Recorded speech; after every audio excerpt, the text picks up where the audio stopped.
اسلامی تاریخ میں کربلا کا واقعہ ایسا باب ہے جو رہتی دنیا تک یاد رکھا جائے گا۔ یہ صرف ایک مرکہ نہیں بلکہ حق و باطل کی وہ جنگ ہے جو قیامت تک کے لیے ایک معیار بن گئی۔ امام حسین نے باطل کے سامنے جھکنے کے بجائے شہادت کو ترجیح دی اور ہمیں عزت، غیرت، حریت اور قربانی کا درس دیا۔ 60 ہجری کا سال تھا جب یزید بن معاویہ نے تخت خلافت پر قبضہ کیا۔ اس نے اپنے لیے بیعت کا مطالبہ کیا جو ظاہری طور پر ایک سیاسی عمل تھا مگر اس کے کردار اور اعمال اسلامی اقدار کے خلاف تھے۔ امام حسین جنہیں نبی کریم نے جنت کے نوجوانوں کا سردار کہا تھا، ہرگز اس ظالم حکمران کی بیعت نہیں کر سکتے تھے۔ مدینہ منورہ میں امام حسین نے انکار کر دیا اور حالات کو دیکھتے ہوئے مکہ مکرمہ کی طرف ہجرت کی تاکہ کسی خونریزی سے بچا جا سکے۔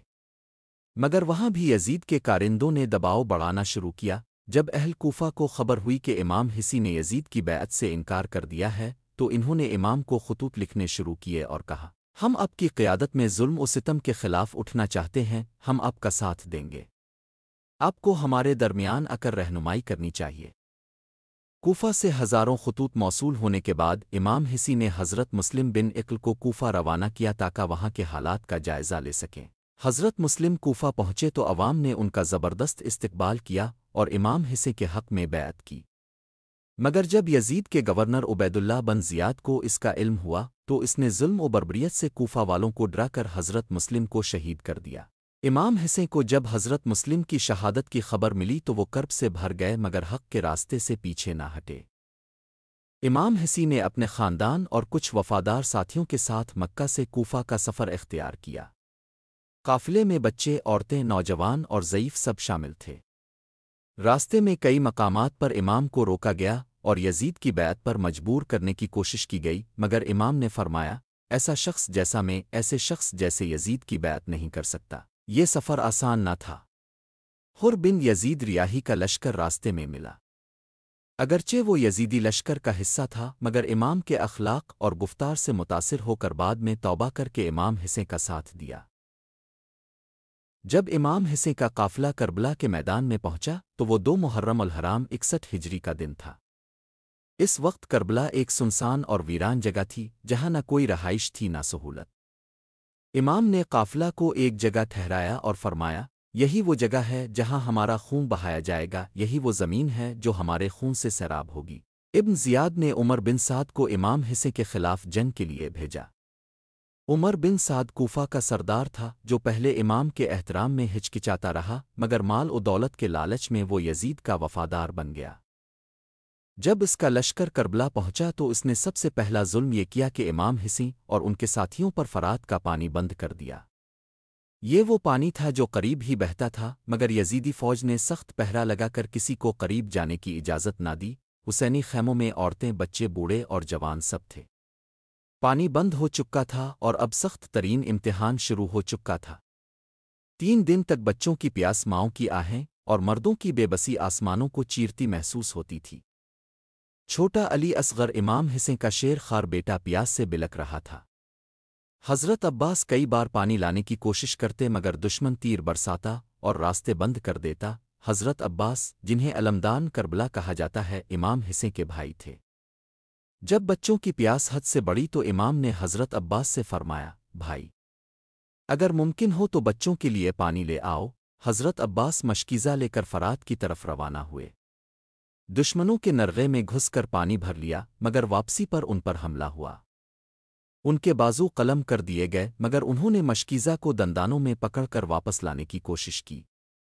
آخر کار وہ شہید ہو گئے مگر ان کی وفاداری اور قربانی ہمیشہ کے لیے امر ہو گئی۔ جب 9 محرم کی رات آئی تو امام حسین نے دشمن سے ایک رات کی مہلت مانگی تاکہ وہ اور ان کے ساتھی اللہ کی عبادت کر سکیں۔ وہ رات ایسی رات تھی جس میں امام حسین اور ان کے ساتھیوں نے تلاوت، نماز اور دعاؤں میں گزاری۔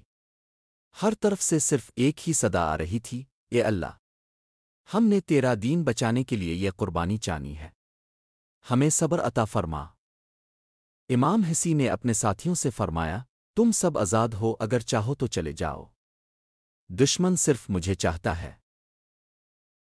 مگر سب نے یک زبان ہو کر کہا، ہم آپ کے بغیر زندہ نہیں رہ سکتے، ہمیں بھی آپ کے ساتھ شہادت نصیب ہو۔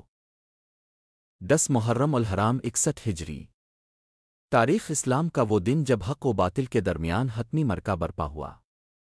کربلا کی زمین گواہ بنی اس قربانی کی جو رہتی دنیا تک مظلوم و حق کے متلاشیوں اور آزادی پسند انسانوں کے لیے ایک مثال بن گئی۔ سورج طلوع ہوا، فضا سگوار تھی۔ عاشور کی صبح امام حسی نے وضو کیا، خیموں کا چکر لگایا اور سب کو نماز فجر پڑھائی۔ فضا میں ایک عجب خاموشی تھی، جیسے زمین تھم چکی ہو اور آسمان غم سے جھک گیا ہو۔ امام نے اپنے ساتھیوں کو ایک بار پھر اجازت دی کہ وہ جانا چاہیں تو جا سکتے ہیں، مگر سب نے کہا، آہسی، ہم اب کے ساتھ جینے اور مرنے کا عہد کر چکے ہیں۔ جنگ کا آغاز یزیدی لشکر کے حملے سے ہوا۔ حسینی لشکر جو صرف 72 نفوس پر مشتمل تھا، حق کے علمبردار تھے، جبکہ یزیدی لشکر ہزاروں کی تعداد میں تھا۔ سب سے پہلے امام حسین کے جوان بیٹے حضرت علی اکبر میدان میں اترے۔ وہ نبی کریم کے اخلاق اور شکل میں سب سے زیادہ مشابہ تھے۔ امام نے جب انہیں میدان کی طرف رخصت کیا تو آسمان اور زمین کانپ اٹھے۔ علی اکبر نے بہادری سے لڑائی کی، کئی دشمنوں کو جہنم واصل کیا، مگر بالاخر وہ شہید ہو گئے۔ امام حسی نے ان کا لاشا الفاٹ الف اور فرمایا، اے میرے بیٹے، تیرے بعد دنیا بے رنگ ہو گئی۔ حضرت قاسم حضرت حسن کے بیٹے تھے، کمسن مگر دلیر۔ امام سے شہادت کی اجازت مانگی تو فرمایا، قاسم، تم میرے بھائی حسن کی نشانی ہو، تم کیسے جنگ کرو گے؟ قاسم نے عرض کیا، چچا، کیا میں اب کے ساتھ جنت نہ جاؤں؟ یہ سن کر امام نے اشک بار ہو کر انہیں اجازت دی۔ قاسم نے دشمن کے خلاف ایسی جرت دکھائی کہ بڑے بڑے سورما لرز گئے، مگر آخر کار وہ بھی شہید ہو گئے۔ حضرت عباس پانی لینے گئے، مشکیزہ بھر کر لائے، مگر واپسی پر دشمنوں نے ان کے دونوں بازو قلم کر دیے۔ وہ مشکیزہ دانتوں میں پکڑ کر دوڑتے رہے، مگر شہید ہو گئے۔ امام حسی نے جب بھائی کو زمین پر پایا تو فرمایا، میری کمر ٹوٹ گئی عباس، تم میرے لشکر کے علمبردار تھے۔ ایک ایک کر کے سب ساتھی عزیز اہل بیت کے نوجوان شہید ہو چکے تھے۔ اب امام حسین تنہا تھے، دشمن کا لشکر ہزاروں میں اور وہ اکیلے، مگر وہ نہ جھکے نہ گھبرائے۔ تلوار سنبھالی اور دشمن کے نرغے میں چلے گئے۔ بے مثال شجاعت کے ساتھ لڑے، دشمن کی صفیں چیرتے رہے۔ امام حسی نے اپنے 6 ماہ کے بیٹے حضرت علی اصغر کو خیمے سے نکالا، آسمان کی طرف الفاٹ الف اور فرمایا، اے قوم، اگر مجھے مجرم سمجھتے ہو تو اس معصوم پر تو رحم کرو، اسے پانی دے دو۔ مگر جواب میں ہرملا نامی بدبخت نے تیر چلایا جو علی اصغر کے نازک گلے کو چیر گیا۔ امام نے ننھے علی کو اپنے ہاتھوں سے زمین پر دفن کیا اور فرمایا، اے اللہ، میں اس قربانی کو تیرے حوالے کرتا ہوں۔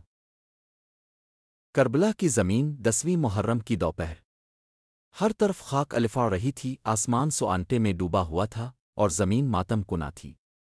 نواس رسول امام حسین تنہا رہ گئے تھے، نہ کوئی بھائی رہا، نہ بیٹا، نہ بھتیجا، نہ وفادار ساتھی۔ اب فقط ایک چراغن وفا رہ گیا تھا جو اپنی آخری روشنی دینے والا تھا۔ امام حسی نے خیمے کے قریب آ کر اہل بیت کی خواتین کو الوداع کہا۔ حضرت زیب کے ہاتھوں میں اپنی بیٹی سکینہ کو تھمایا اور فرمایا، بیٹی، تمہارا بابا اب آخری بار تم سے بات کر رہا ہے، صبر کرنا، اللہ کی رضا پر راضی رہنا۔ حضرت زیب کی آنکھوں سے آنسو بہہ رہے تھے، مگر زبان پر صبر و رضا کا کلمہ تھا۔ امام نے اللہ کے حضور دعا کی، اے میرے رب، میں تیری رضا پر راضی ہوں، یہ قربانی تیرے دین کے لیے ہے۔ امام حسین گھوڑے پر سوار ہو کر دشمن کی طرف بڑھے، ہزاروں کے لشکر نے انہیں گھیر لیا، مگر جس بہادری سے امام نے تلوار چلائی، یزیدی فوج میں لرزہ طاری ہو گیا۔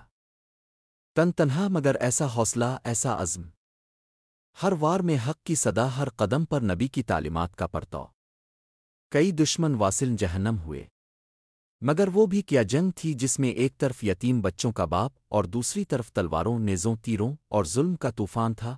آخرکار امام حسین کو چاروں طرف سے گھیر لیا گیا۔ ظالم شمر سنان اور دیگر بدبختوں نے تیر، نیزے اور تلواروں سے حملہ کیا، جسم مبارک زخموں سے چور ہو گیا۔ امام گھوڑے سے زمین پر آ گئے، ہرملا نے تیر مارا، شمر نے ناپاک ہاتھوں سے سر مبارک کو جسم سے جدا کیا۔ اللہ اکبر! زمین تھرا گئی، آسمان سے لہو برسا، سورج چھپ گیا اور کائنات نے ماتم کیا۔ نواس رسول، جنت کے سردار، صبر و وفا کے پیکر، حق کے ترجمان، شہید کر دیے گئے۔ امام حسی کی شہادت کے بعد یزیدی لشکر کی بربریت نے حد پار کر دی۔ خیموں پر حملہ کیا گیا، انہیں جلایا گیا، خواتین کی چادریں چھینی گئیں اور اہل بیت کو قیدی بنا لیا گیا۔ حضرت زیب نے خیموں میں بچوں کو سنبھالا اور فرمایا، صبر کرو، یہ قربانی رائے گا نہیں جائے گی، اللہ کی مدد ضرور آئے گی۔ حضرت سکیہ اپنے باپ کو ڈھونڈتی رہیں مگر امام کا لاشا میدان میں پڑا تھا۔ چھوٹے چھوٹے بچے خاک میں لپٹے خیموں کے جلے ٹکڑوں میں چھپے ہوئے، پیاسے بھوکے اور بیار و مددگار۔ سرن حصے کا کوفہ و شام کی طرف سفر۔ شہادت کے بعد امام حصے کا سر مبارک نیزے پر بلند کر کے کوفہ اور پھر شام کی طرف روانہ کیا گیا۔ خاندان رسول کو قیدی بنا کر باندھ دیا گیا۔ حضرت زیب اور امام زین العابدین کے ساتھ قافلہ مظلومیت کا سفیر بن کر نکلا۔ کربلا کی خون میں بھیگی ہوئی سرزمین پر امام حسیں اور ان کے ساتھیوں کی لاشیں بے گور و کفن پڑی تھیں۔ یزیدی لشکر اپنی وحشیانہ فتح پر خوشیاں منا رہا تھا، مگر در حقیقت ان کی شکست کا آغاز ہو چکا تھا، کیونکہ کربلا کی اصل فتح تلوار سے نہیں پیغام سے ہوئی، وہ پیغام جو حضرت زیب اور امام زین العابدین نے دنیا کے سامنے رکھا۔ امام حسیں کی شہادت کے بعد اہل بیت کے بچے، خواتین اور امام زین العابدین کو قیدی بنا لیا گیا۔ ان کے ہاتھ رسیوں سے باندھے گئے، بے نقاب خواتین کو اونٹوں پر سوار کیا گیا اور نیزوں پر امام حسیں، حضرت عباس، حضرت علی اکبر، حضرت قاسم اور دیگر شہداء کے سوئر بلند کیے گئے۔ یہ قافلہ کربلا سے کوفہ کی طرف روانہ ہوا اور پھر شام کی طرف۔ راستے میں لوگ تماشائی بنے، کچھ آنکھیں اشکبار تھیں، کچھ زبانیں خاموش، کچھ ہنسی آڑا رہی تھیں، مگر حضرت زیب کا حوصلہ آسمانوں کو چاہو رہا تھا۔ جب قافلہ کوفہ پہنچا تو ابن زیاد نے ایک عظیم الشان دربار سجایا۔ وہ چاہتا تھا کہ زیب حصے کے لٹے قافلے کی بے بسی دکھا کر اپنی فتح کا اعلان کرے، مگر اس کی توقعات اس وقت خاک میں مل گئیں جب حضرت زیب کھڑی ہوئیں اور فرمایا، الحمدللہ اللازی اکرمنا بنبے محمد و تیرنا تتیرا، اے ابن زیاد، تمہاری فتح عارضی ہے اور ہماری قربانی دائمی۔ تم سمجھتے ہو کہ ہم ذلیل ہو گئے؟ ہرگز نہیں، ہم نے دین کے لیے اپنا سب کچھ قربان کیا، ہم نے خون دے کر حق کو زندہ کیا اور تم نے ظلم کے ساتھ اپنی آخرت برباد کر لی۔ ابن زیاد زچ ہو گیا، اس کی زبان بند ہو گئی، کیونکہ زیب کے الفاظ میں وہ صداقت تھی جو دلوں کو چیر دیتی ہے۔ اس کے بعد قافلہ کو شام کی طرف روانہ کیا گیا، جہاں یزید نے دربار میں اہل بیت کو لایا۔ یزید خوش ہو رہا تھا کہ اس نے نواس رسول کو شہید کر دیا، مگر وہ نہیں جانتا تھا کہ امام حسی کی شہادت تو ایک چراغ ہے جو قیامت تک بجھنے والا نہیں۔ حضرت زیب نے شام کے دربار میں بھی خطبہ دیا، اے یزید، تاو سمجھتا ہے کہ تاو نے ہمیں شکست دی؟ ہرگز نہیں، تاو نے جو ظلم کیا وہ تاریخ میں لکھ دیا گیا۔ ہم نے سر تو کٹوایا مگر سر جھکایا نہیں۔ یزید دربار میں ذلیل ہوا، شام کی عوام حقیقت جان گئی، لوگ توبہ کرنے لگے، روتے رہے، کچھ نے یزید کے خلاف بغاوت کی۔ کربلا صرف جنگ کا نام نہیں، کربلا ایک پیغام ہے، صبر کا، قربانی کا، استقامت کا، حق پر ڈٹے رہنے کا۔ حضرت زیب اور امام زین العابدین نے ہر شہر میں خطبے دیے، لوگوں کو امام حسیں کی قربانی کا مقصد بتایا اور یزید کے چہرے سے نقاب اتارا۔ کچھ وقت بعد اہل بیت کو مدینہ واپس جانے کی اجازت ملی۔ جب یہ قافلہ مدینہ پہنچا تو پورا شہر غم میں ڈوبا ہوا تھا۔ نعرے تھے، و حسینہ، و علی اکبر، و عباس، و زیب۔ مدینہ کی گلیاں گواہ بن گئیں اس غم کی جس نے ہمیشہ کے لیے امت کو جگا دیا۔ کربلا ایک تاریخ نہیں، ایک تحریک ہے۔ امام حسی نے یزید جیسے باطل حکمران کے سامنے نہ جھک کر حق کا پرچم ہمیشہ کے لیے بلند کر دیا۔ آج بھی جہاں ظلم ہو وہاں حسیں کا پیغام ہے، جہاں حق کو دبایا جائے وہاں زیب کی آواز ہے، اور جہاں کوئی مجبور مظلوم سچا انسان حق کے لیے کھڑا ہو وہاں کربلا کی روح زندہ ہے۔